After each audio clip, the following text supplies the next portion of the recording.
प्रलोभन से कैसे बचें? ये प्रलोभन सुख का वचन देते हैं,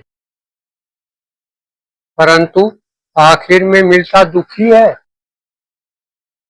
प्रलोभन शक्कर चढ़ा हुआ विष है, जो स्वाद में तो मीठा लगता है, परंतु यह हमें नष्ट कर देता है। यह स्लो पॉइजन है। ये संसार के भोग सारे प्रलोभन ही तो हैं। हम इन भोगों को भोगने के लिए ही तो यहाँ आए हैं। ये इंद्रिय सुख लुभावने होते हैं। हमारी सभी इंद्रियां बाह्य संसार की ओर निर्दिष्ट होती हैं। ये हमारी जीवन शक्ति की धारा को मस्तिष्क से नाड़ियों के माध्यम से बाह्य संसार की ओर बहाती है। कान अच्छे शब्द सुनना चाहता है, आंख अच्छे दृश्य देखना चाहती है, नाक अच्छी गंध लेना चाहता है, जिह्वा अच्छे पदार्थों का स्वाद लेना चाहती है, त्वचा स्पर्श का सुख चाहती है। यही इंद्रियों का आकर्षण है।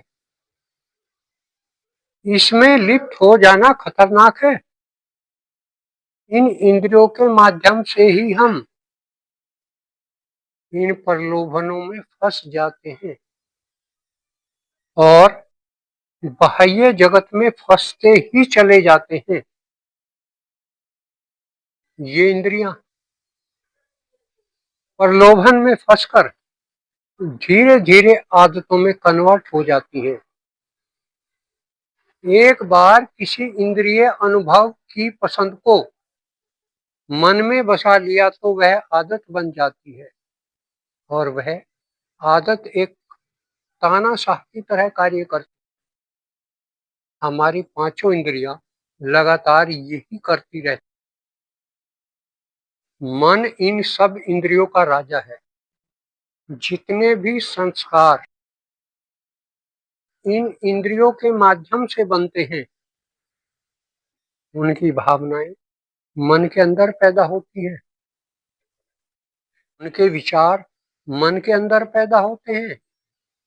यह हमें इन सभी प्रलोभन में फंसाए रहता है। यह शैतान हमें भौतिक वस्तुओं के सुख में फंसाता है और ये भौतिक सुख ही दुखों का कारण बनते हैं। हम इस शैतान के पिंजरे में कैद होकर रह जाते हैं। महर्षि पतंजलि कहते हैं कि जो भोग सुख देने वाले होते हैं, वे परिणाम में बड़े दुखदायी होते हैं। वे भोग ही कल दुख का कारण बनते हैं। जैसे रसगुल्ला खाने में बहुत स्वादिष्ट लगता है, लेकिन पाचन तंत्र के लिए वह बड़ा खतरनाक है। शरीर में विजातीय तत्व पैदा करता है। ये हमें विभिन्न प्रकार के दुख देते हैं। परिणाम दुख, ताप दुख, संस्कार दुख और गुण वृत्ति विरोध गुण। ये सब के सब हमारे दुख का कारण ही है, जो शुरू में हमें सुख का वचन देते हैं लेकिन पैदा दुख करते हैं। जैसे परिणाम दुख भोगने में बड़ा सुखदायी लगता है, लेकिन परिणाम में बड़ा दुखदायी है। ताप दुख, हमारे पास जो कुछ है हम दूसरों के पास उससे अधिक देखते हैं तो हमें दुख पैदा हो जाता है और उनसे ईर्ष्या होने लगती है, जो हमारे नाश का कारण बनते हैं। इसी तरह संस्कार दुख, जो भी हम भोगते हैं वे संस्कार रूप में हमारे चित्त में संग्रहित हो जाते हैं। जैसे धन को कमाने में दुख, उसके रक्षण में दुख, और यदि उसका भोग करते हैं तो वो भी हमारे लिए दुखदाई है, क्योंकि जितने अधिक भोग हम करेंगे वो हमारे शरीर का नाश करेंगे, और यदि धन खोया जाए तो सबसे बड़ा दुख। तो ये जितने भी संस्कार के दुख हैं, जीवन भर हम अपने चित्त में बैठाए रहते हैं, जो हमारे दुख का कारण बनते हैं। गुण वृत्ति विरोध, ये प्रकृति 3 गुणों की बनी हुई है, सतोगुण, रजोगुण और तमोगुण। इनमें हमें फंसे रहना पड़ता है। इसमें कभी सतोगुण की अधिकता हो जाती है, तो कभी रजोगुण की और कभी तमोगुण की। अब सतोगुण के लिए हम कथा सुनने के लिए जाते हैं, लेकिन मन में घर के विचार पैदा होने शुरू हो जाते हैं। तो इस तरह लगातार इनमें परिवर्तन होता रहता है। तो ये समस्त भौतिक जो इच्छाएं हैं, ये हमें वचन तो सुख का देती हैं, परंतु मिलते हमें दुख हैं। अतः ये सब के सब प्रलोभन हैं। हमें इस पर नियंत्रण करना सीखना है, नहीं तो जन्म जन्मांतर तक की हमारी ये यात्रा बढ़ती ही चली जाएगी। कर्म का सिद्धांत हमारे जीवन में लागू होता है। सभी मानवीय घटनाएं कार्य और कारण के सिद्धांत पर आधारित हैं। जैसे हमें भूख लगती है तो कारण है भूख लगना और कार्य है भोजन खाना। तो पहले कारण पैदा होता है और फिर उस पर हम कार्य करते हैं। ऐसा कुछ नहीं जिसे भाग्य कहा जा सके। इस जीवन में हम अपने भाग्य के निर्माता स्वयं हैं।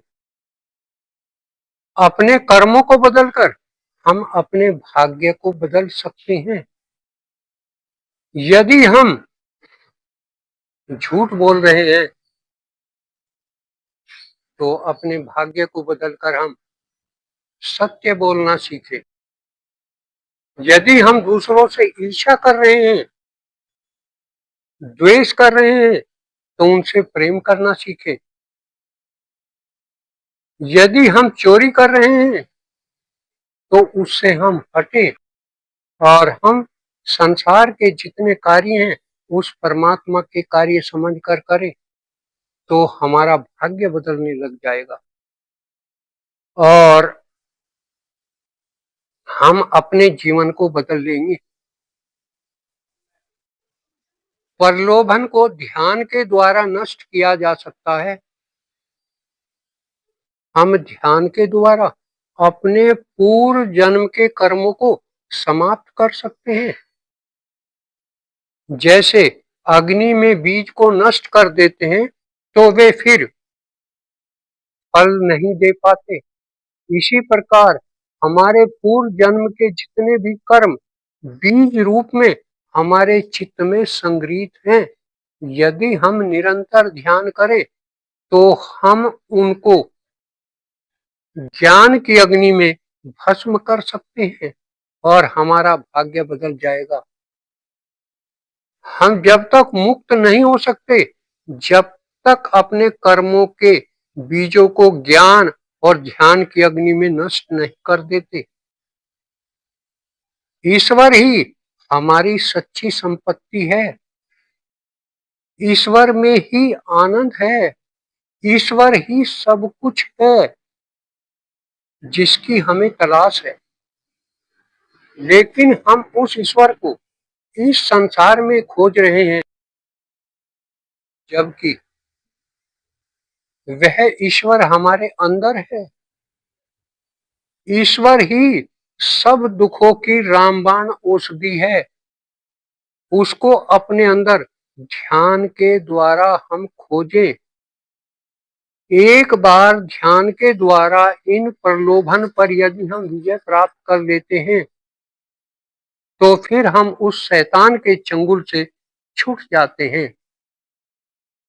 तो ध्यान ही वो सर्वोत्तम तरीका है जिससे हम इन प्रलोभनों से बच सकते हैं, इनसे हट सकते हैं। संसार के भोग केवल सुख देते हैं और जब उनमें बाधा पैदा होती है तो वहीं पर दुख खड़ा हो जाता है। तो संसार में केवल सुख और दुख है, लेकिन उस परम में आनंद है, उस आत्मा में आनंद है। उसका हम निरंतर अभ्यास करें, धीरे धीरे इस संसार से हटें और उस परम के पास जाना सीखें। उस परम का ज्ञान, उस आत्मा का ज्ञान ही सुरक्षा कवच है। उसके द्वारा ही केवल हम संसार के बंधनों को काट सकते हैं।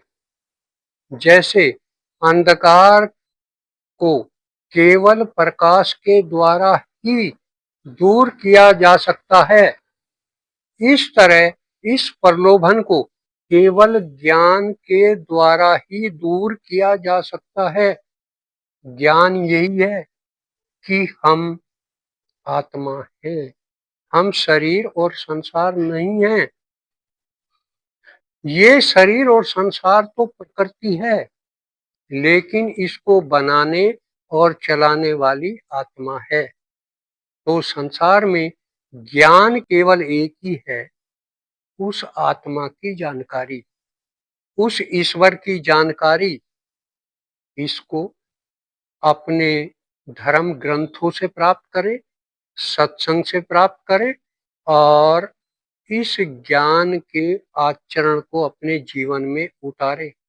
अज्ञान से बचें। ये शरीर और संसार अज्ञान ही है। ध्यान के द्वारा ही केवल इस प्रकृति के ऊपर विजय प्राप्त की जा सकती है। ध्यान के द्वारा ही इन प्रलोभन से बचा जा सकता है। तो रात और दिन इसका चिंतन करें, मनन करें और अपने जीवन में उतारें। ध्यान ही हमारी मुक्ति का साधन है। ध्यान का अर्थ है शांत होना। ईश्वर ने ब्रह्मांड रचा, लेकिन वह शांत है। हमें भी अपने मन को शांत करना पड़ेगा और ध्यान मन को शांत करने की ही विधि है। अपने मन को अपने मंदिर के अंदर ले जाएं, धीरे धीरे शांत होते जाएं। कुछ समय बाद ये मन आत्मा में विलीन हो जाएगा और वो आनंद पैदा होना शुरू हो जाएगा, जो उस आत्मा का आनंद है। ये ही हमें उन प्रलोभन से बचा सकता है जो हमें संसार में फंसाते हैं। तो इसका हम नियमित रूप से अभ्यास करें और उसका अनुभव करें। आज इतना ही।